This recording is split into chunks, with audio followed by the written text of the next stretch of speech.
Hi weavers, welcome to Swathi creations. Friends, design trace out అవ్వటం అనేది outlines mistake అవ్వటం కానీ, వర్క్ మధ్యలో పక్కకి స్టిచ్చెస్ అనే పట్టం కానీ కామన్గా అందరికీ రెగ్యులర్గా జరిగే ప్రాబ్లమేనండి ఇది. ఇలా జరిగినప్పుడు దీన్ని ఎలా మనం సాల్వ్ చేసుకోవాలి, ప్లస్ కరెక్ట్గా ఎలా తెచ్చుకోవాలి అండ్ అట్లాగే ఇలా జరిగినప్పుడు నేను ఎలా చేస్తాను అండ్ అట్లాగే కొన్ని టిప్స్ అండ్ సజెషన్స్ చేస్తూనే మీతో ఈ వీడియో నేను షేర్ చేస్తున్నానండి. డెఫినెట్గా ఇది అందరికీ యూజ్ అయ్యే వీడియోనే. ఇలా జరిగినప్పుడు ముందు కంగారు అనేది పడకండి ఎవరైనా సరే. ఇలా దీనికి రీజన్స్ అంటూ ఏమి ఉండదండి. ఇది మెయిన్ రీజన్ ఏంటంటే మనకి హ్యాండిల్ మూమెంట్ కరెక్ట్గా లేకపోవడం వల్ల కూడా జరుగుతూ ఉంటుందన్నమాట.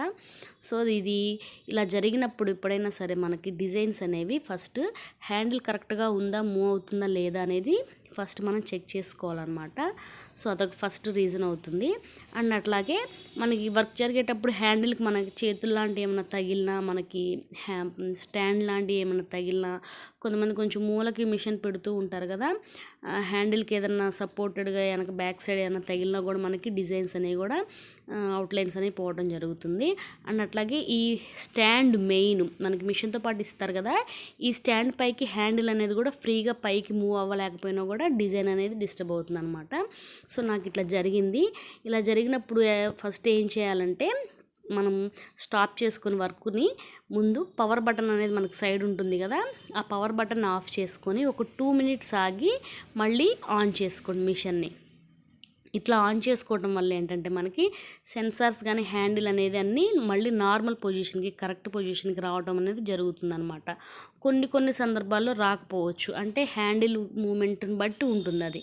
ఒకసారి అట్లా మీకు కరెక్ట్ మూమెంట్ రాలేదంటే అగైన్ సెకండ్ టైం అయినా కూడా ఇట్లా మళ్ళీ ఒకసారి ఆఫ్ చేసుకొని ఆన్ చేసుకోండి, మళ్ళీ కరెక్ట్ పొజిషన్కి అనేది వస్తుంది అనమాట. డెఫినెట్గా ఫస్ట్ ఐటెంలోనే వచ్చేస్తుంది. సో అప్పుడు కరెక్ట్ చేసుకొని దాన్ని చూసుకొని పొజిషన్ చూసుకొని వర్క్ అనేది స్టార్ట్ చేసి వేసుకోండి. అట్లా వర్క్ని కంటిన్యూ అయిపోయిన తర్వాత నేను కంప్లీట్ చేసేసాను. చేసిన తర్వాత దీన్ని నేను ఈ స్టిచ్చెస్ని నీట్గా రిమూవ్ చేయడం అనేది చేశాను అనమాట. సో ఇది ఎవరికైనా సరే ఇట్లా చేసుకోండి, ఎందుకంటే మెయిన్ చాలామంది జరుగుతూ ఉంటుందన్నమాట ఇట్లా. సో ఇప్పుడు స్టిచ్చెస్ అనేవి తీయాలని అంటే కూడా దానికి ఒక టెక్నిక్గా నేను అబ్జర్వ్ చేయండి. నేను కంప్లీట్గా స్టిచ్చెస్ అన్ని తీసేసిన తర్వాత కూడా క్లాత్ మీద అక్కడ వర్క్ అనేది ఉందా అనే విధంగా కూడా క్లాత్ అనేది నీట్గా కనిపించడం అనేది జరుగుతుంది. ఆల్రెడీ నేను కొంచెం పైన విప్పేశాను. ఎప్పుడైనా సరే మనకి అక్కడ మనం ఇప్పాల్సిన కుట్లను బట్టి మనము 2 ఎక్విప్మెంట్స్ లాంటివి అనమాట, అంటే సిజరు, నీడిల్ లాంటిది ఒకటి ఉంటుందన్నమాట, కుట్లు ఇప్పే నీడిల్ అనేది. ఆ రెండింటిని వాడటం అనేది జరుగుతుందన్నమాట. కానీ నీడిలు మనకు కుట్లు ఇప్పే నీడిల్ లాంటిదంటే మాత్రం కన్నా కూడా ఫస్ట్ ఇట్లాంటి సన్నగా ఉన్న సిజర్ లాంటిది అనేది తీసుకోండి. మనకి మిషన్తో పాటు సిజర్ అనేది కూడా ఇస్తారు. సో నాకు అదైతే విరిగిపోయింది, నేను అందుకని ఇది యూజ్ చేస్తున్నాను. ఫస్ట్ ఎంతవరకు అయితే సిజర్తో కట్ చేసే అవకాశం అయితే ఉంటుందో అంతవరకు సిజర్తో ముందు ఫస్ట్ కట్ చేసేసుకోండి స్టిచ్చెస్ అనేవి కూడా. దానివల్ల ఏంటంటే మనకి ముందు పెద్ద కుట్లన్నీ కూడా ఏంటంటే మనకి కుట్లన్నీ ఊడదీయడానికి కూడా చాలా ఈజీగా ఉంటుందన్నమాట. చూడండి, కట్ చేసేటప్పుడు ఎప్పుడైనా కత్తిని చూడండి ఫ్లాట్గా అనమాట, ఇట్లా నిలువుగా కాకుండా ఫ్లాట్గా లైట్గా మనకి థ్రెడ్స్ లోపలికి ఆ సిజర్ అనేది వెళ్ళేటట్లుగా కరెక్ట్గా చూసుకొని చూడండి, స్టిచ్చెస్ అనేవి చూసుకొని అట్లా కట్ చేసుకోండి. ఇవి కత్తిరిక అయితేనే కొంచెం బాగా వస్తుందండి. అండ్ అట్లాగే ఈ స్టిచ్చెస్ ఇప్పేటప్పుడు ఎప్పుడైనా సరే కింద ఏలు సపోర్ట్ అనేది తీసుకోండి. దానివల్ల క్లాత్ అనేది మనకి బ్రేక్ అవ్వకుండా, హోల్స్ పడకుండా కూడా ఉంటుందన్నమాట. సో ఫస్ట్ స్టిచ్చెస్ అట్లా కట్ చేసేసుకోండి, ఎట్లా పడితే అట్లా కూడా లాగొద్దు. దానివల్ల ఏంటంటే క్లాత్ అంతా నలిగిపోయినట్టుగా కూడా ఉంటుందన్నమాట. సో దీనివల్ల ఏంటంటే మనకి క్లాత్ బ్రేక్ అవ్వకుండా స్టిచ్చెస్ నీట్గా అనేది మనం రిమూవ్ చేయగలుగుతాం. చూడండి, ఫింగర్ సహాయంతో తీసుకోండి అనమాట. అదొకటి. దీనికి రీజన్స్ అంటూ ఏంటంటే మెయిన్ మనకి హ్యాండిల్ మూమెంట్లోనే ఉంటుందండి ఏదైనా సరే. అండ్ అట్లాగే ఫ్రేమ్ కరెక్ట్గా పెట్టకపోయినా కూడా జరుగుతుందన్నమాట. మనకి ఫ్రేమ్ ఫిట్ చేసేటప్పుడు 2 స్క్రూల మధ్యలో ఫ్రేమ్ని మనం కూర్చోబెడతాం, అది కరెక్ట్గా కొంచెం కూర్చోకపోయినా కూడా మనకి డిజైన్ అనేది కూడా పక్కకు వెళ్తాం అనేది జరుగుతుంది అనమాట. సో నాకైతే ఎందుకు జరిగింది అని అంటే, నేను పెట్టాను, మా పాపని కూర్చోబెట్టాను అనమాట థ్రెడ్స్ అనేవి మార్చమని. సో మరి తను ఏం చేసిందో, ఎట్లా ఇదైందో, తన వల్ల కొంచెం డిజైన్ అనేది ఇలా ఇదైంది. సో నేను ఇంకా అది కరెక్ట్ చేసుకొని కంటిన్యూ చేసిన తర్వాత ఈ స్టిచ్చెస్ అనే వర్క్ అంతా అయిపోయాక నేను ఇప్పాను అనమాట. చూడండి, అట్లా పైన వచ్చినంత వరకు లైట్గా, ఎప్పుడు లాగద్దండి. అంటే మనం నార్మల్ బ్లౌజెస్కి కుట్లని టక లాగుతాం కదా, అలా లాక్కుండా సాధ్యమైనంత వరకు సిజర్తో కట్ చేయండి. ఆ ఎక్స్ట్రా అంతా కూడా సిజర్తోనే కట్ చేయండి అనమాట వచ్చినవి కూడా.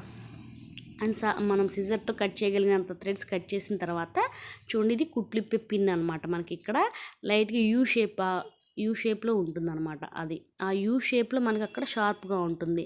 సో ఇది బాగా కూడా యూజ్ అవుతుంది, ఎక్కువ యూజ్ అవ్వదండి. ఇదేంటంటే సిజర్లా కట్ చేయడానికి అయితే మనకి యూజ్ అవ్వదు. కుట్లు లేపి ఆ స్టిచ్చెస్ మధ్యలో కొంచెం ఏదన్నా కట్ చేసి ఇప్పటానికైతేనే మనకి చిన్న చిన్న కుట్లకే యూజ్ అవుతుంది.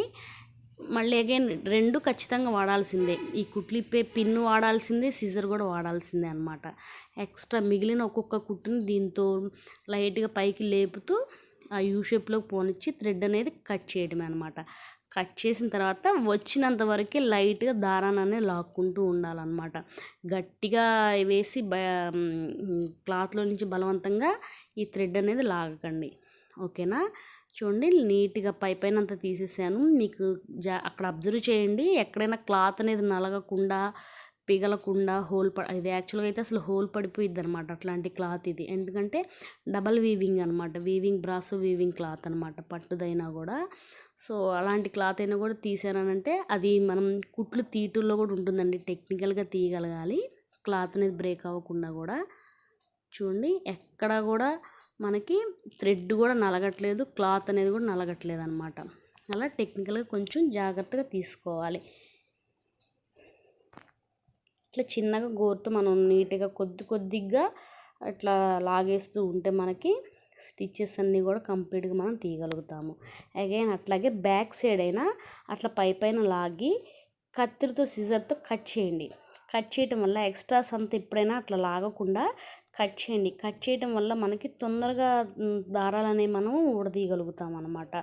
అవే అలా కట్ చేయకుండా మనము అన్నీ చేత్తోనే లాగాలంటే కూడా క్లాత్ అనేది తొందరగా నలిగిపోతుంది. చూడండి, ఎప్పుడైనా ఎక్స్ట్రాస్ అంతా కూడా పైన కానీ కింద కానీ కట్ చేసుకుంటూనే మనకి ఆ దారాలనే లాక్కుంటూ ఉండాలి.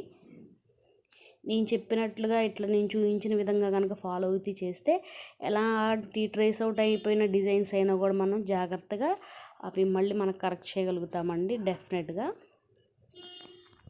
ఇవి చాలా సందర్భాల్లోనే జరుగుతుంది, దీనికి పర్టికులర్గా ఒకటే కారణం అంటూ ఉండదండి, గుర్తుపెట్టుకోండి. ఇది అన్ఎక్స్పెక్టెడ్గా జరుగుతుంది అనమాట. ఎక్కువ నైట్ కొంచెం వర్క్ పెండింగ్ ఉండి ఎర్లీ మార్నింగ్ వేద్దాము అనుకున్నప్పుడు జరగచ్చు. అండ్ అట్లాగే మనకి హ్యాండిల్ దగ్గర డస్ట్ అనేది విరుక్కున్నా కూడా ఏంటంటే హ్యాండిల్ మూమెంట్ కరెక్ట్గా లేకపోవడం వల్ల కూడా డిజైన్స్ అనేవి కూడా మనకి పక్కకు వెళ్ళిపోవటం అనేది కూడా జరుగుతూ ఉంటుంది. ఇవి డిజైన్లో మిస్టేక్ అనేది ఉండదండి, ఇది కొంచెం మిషన్లో మిస్టేక్ అనేది ఉంటుంది. వర్క్ జరిగేటప్పుడు మనం హ్యాండిల్ ఏదైనా గబక్కన పట్టుకున్నా కూడా కొంచెం ఒక్క పాయింట్ ఒక కుట్టు స్టిచ్ తేడాతో ఉన్నా కూడా డిజైన్ పక్కకు అనేది వచ్చేస్తుంది అనమాట. కొన్ని సందర్భాల్లో జరుగుతుంది. అలా జరిగినప్పుడు మాత్రం ఖచ్చితంగా ఎప్పుడైనా సరే ఏ క్లాత్ బ్రేక్ అయినా డిజైన్ ఇట్లా అవుట్లైన్స్ పోయినా ఏదైనా సరే ఏది జరిగినా సరే పవర్ ఆఫ్ చేసుకొని ఒకసారి ఆన్ చేసుకుంటే సెన్సార్స్ కానీ హ్యాండిల్స్ మూమెంట్ కానీ కరెక్ట్ ఫ్రేమ్ ఏరియా కానీ మొత్తం నార్మల్ పొజిషన్కి అనేది రావడం జరుగుతుంది. ఇలా జరిగినప్పుడు మాత్రం కంగారు పడకండి, ఇది ఖచ్చితంగా అందరూ ఫేస్ చేసే ఉంటారు ఈ ప్రాబ్లం అనేది. చూడండి, నిదానంగా కట్ చేస్తాను. కట్ చేయటం వల్ల ఏంటంటే మనకి దారం అనేది తగ్గుతుంది. అక్కడ తగ్గటం వల్ల మనం పైకి లేపి తీయటానికి కూడా మనకి చాలా కన్వీనియంట్గా ఉంటుంది. చూడండి, నీట్గా తీసేసాను. క్లాత్ ఎక్కడ కూడా చిన్న హోల్ కానీ నలిగినట్టుగా కూడా కనిపించట్లేదు. అంటే మీకు వీడియోలో ఎలా అనిపిస్తుందో కానీ నేను వేళ్ళతో లాగేటప్పుడైనా కూడా లైట్గా అనమాట, అసలు తగిలినట్టుగా దారాలను తీస్తున్నాను నేను. మ్యాక్సిమం ఇది ఒక 15 మినిట్స్ కష్టపడితే కానీ అదంతా ఇది అవ్వలేదు.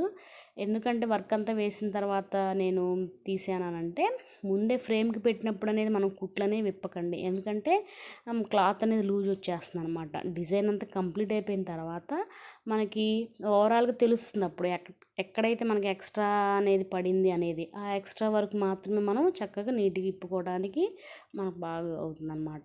ఫ్రేమ్తో ఉన్నప్పుడు డిజైన్ మధ్యలోనే ఇప్పటం అనేది మాత్రం చేయకండి, ఇది ఒకటి గుర్తుపెట్టుకోండి. డిజైన్ అనేది కరెక్ట్గా మీకు రాలేదు, అవుట్లైన్స్ పోయినాయి, అట్లా పక్కకి వెళ్ళింది అని అంటే మాత్రం కరెక్ట్గా ఫ్రేమ్ని పొజిషన్ తెచ్చుకోండి, పాయింట్కి తెచ్చుకున్న తర్వాత అగైన్ వర్క్ అంతా కంప్లీట్ చేసేసుకోండి. కంప్లీట్ అయిపోయి ఫ్రేమ్కి క్లాత్ తీసేసిన తర్వాత ఇట్లా నిదానంగా కుట్లు అనేవి తీసుకోండి. ఎందుకంటే దానివల్ల మనకి డిజైన్ కరెక్ట్గా ఉంటుంది, మనం కరెక్ట్గా తీయగలుగుతాం. ఫ్రేమ్కి పెట్టినప్పుడు మాత్రం తీయాలంటే మాత్రం డిజైన్ మధ్యలో ఆపేసి వర్క్ మధ్యలో వర్క్స్ అనేది మనకి క్లాత్ అనేది లూజ్ వచ్చేస్తుంది. సో అట్లా చేయలేమన్నమాట. చూడండి ఇప్పుడు అంతా కంప్లీట్ అయిపోయిన తర్వాతే చేస్తున్నాను ఇది. చూడండి చిన్న చిన్న స్టిచ్చెస్ అయినా కూడా కుట్లు ఇప్పే నీడిల్ కన్నా కూడా ఈ సీజర్ ముక్కు అనేది కొంచెం బాగా షార్ప్గా, ముక్కు కొంచెం ఇదిగా ఉంటుంది దానికన్నా కూడా. సో నాకు ఇదైతేనే కొంచెం కన్వీనియంట్గా ఉంటుంది. అదేంటంటే కొంచెం థ్రెడ్ కట్టి కొయ్యటానికి అనమాట, ఆ యూ షేప్లో థ్రెడ్ కొయ్యటానికే తప్ప మనకి కటింగ్ ఇట్లా కట్ చేయడానికంటే కుదరదు. సో అది ఇప్పడానికి వరకు చిన్న చిన్న వాటికే కానీ, ఇది సిజర్ అయితే కొంచెం కట్ చేసుకుంటూ ఎక్స్ట్రా పైకి వచ్చింది కట్ చేసుకుంటూ, రానిది క్లాత్లో ఉన్నది చిన్నగా ముక్కుతో లేపుకుంటూ పైకి తీస్తూ ఉంటే మనకి ఎలాంటి అయినా కూడా చేయొచ్చండి. నాకు ఇది చాలా సందర్భాలు ఇట్లా జరిగింది.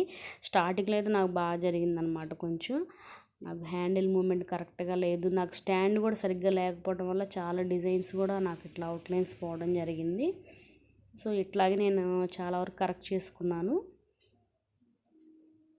చూడండి క్లాత్ చూడండి, ఎక్కడ కూడా చిన్న హోల్ కానీ నలిగినట్టుగా కూడా ఏం కనిపించట్లేదు. మెయిన్ ఇది తీయాలనంటే అట్లా ఫినిషింగ్ కూడా నీట్గా ఎక్కడ మనకి క్లాత్ పాడవకుండా కూడా తీయగలగాలండి. చూడండి కట్ చేసుకుంటూ అనమాట, కట్ చేసుకుంటూ తీయటం వల్ల మనకి అక్కడ గజిబిజి లేకుండా ఏ కుట్టు అయితే మనం ఇప్పాలి అనుకుంటున్నామో అది కూడా మనకి చక్కగా అర్థమవుతుంది అనమాట.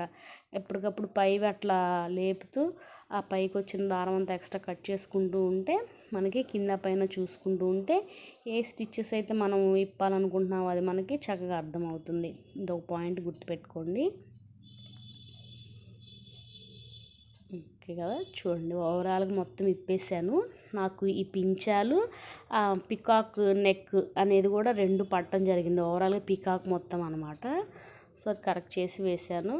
కంప్లీట్ అయిపోయినాక చూడండి ఇట్లా కరెక్ట్గా వచ్చింది. క్లాత్ అనేది కూడా ఎక్కడ ఇది అవ్వలేదు, అక్కడ పడింది అనమాట. పింఛలంతా కూడా ఇదంతా పడిపోయాయి. నీట్గా నేర్పడం జరిగింది. ఇట్లా చేయటం వల్ల ఎలాంటి స్టిచ్చెస్ అయినా ఎలాంటి డిజైన్ ఇబ్బందిగా అనిపించినా కూడా కొన్ని తీసుకోవడానికి ఈ టిప్స్తో అయితే చాలా బాగా యూజ్ అవుతుందండి. మంచి కలర్ కాంబినేషన్ అండ్ మంచి డిజైన్ అండి. అసలు ఇది కస్టమర్కి కూడా బాగా లైక్ చేశారు. అండ్ దీని కాస్ట్ వచ్చేసరికి 1000 రూపీస్ అండి నేను చార్జ్ చేసింది. ఓన్లీ వర్క్ అనమాట, ఓన్లీ వర్క్తోనే 1000 రూపీస్ చార్జ్ చేశాను. విత్ స్టోన్ వర్క్ అనేది చేసిస్తాను నేను. కొంతమంది కాస్ట్ చెప్పండి అని కూడా అడుగుతున్నారు, చెప్తానండి కాస్ట్ అనేది కూడా. ఇక నుంచి ప్రతి డిజైన్కి కూడా నేను మెన్షన్ చేస్తాను. ఇది ఆల్మోస్ట్ స్టార్టింగ్లో అయితే చాలామంది ఫేస్ చేస్తుంటారండి. ముందు అసలు భయం వచ్చేస్తుంది అనమాట. చూడండి బ్లౌజ్ స్టిచ్ చేయించేసాను. స్టిచ్ చేయించేసిన తర్వాత కంప్లీట్గా ఎలా ఉందో చూడండి. డిస్టర్బ్ అయిపోయి మనకి అవుట్లైన్ అంతా కూడా నీట్గా కనిపిస్తుంది. ప్లస్ ఎక్కడ కూడా మనకి ఇక్కడ మిస్టేక్ జరిగిందని కూడా తెలియట్లేదు. ఓవరాల్గా బ్లౌజ్ అంతా స్టిచ్ చేసిన తర్వాత రెడీ అయినాక ఇలా ఉంది. గుడ్ కలర్ కాంబినేషన్ అనమాట. అసలు అంటే పింక్ లేదు శారీలో, లేకపోయినా కూడా నేను ఆప్షనల్గా యూజ్ చేశాను. చూడండి ఈ డిజైన్లో ఆ షేప్లో నేను చిన్న మల్టీ కలర్ గిట్టర్ అనేది నేను చిన్న డ్రాప్ షేప్లో తీయటం అనేది చేశాను. నేను స్టోన్ అనేది పెడితే మరి కొంచెం ఎక్కువగా ఓవర్గా ఉంటుందని చెప్పానని. ఈ వీడియో మీ అందరికీ డెఫినెట్గా యూజ్ అవుతుంది అనుకుంటున్నానండి. బిగినర్స్కి అయితే బాగా యూస్ఫుల్ అవుతుంది అనుకుంటున్నాను నేను ఇది. ఈ వీడియో మీకు ఎలా అనిపించింది, ఈ టిప్స్ మీకు ఎలా అనిపించాయి అనేది కామెంట్ సెక్షన్లో కామెంట్ చేయండి. ఈ వీడియో మీకు నచ్చితే లైక్ చేయండి, షేర్ చేయండి, కామెంట్ చేయండి. Thanks for watching.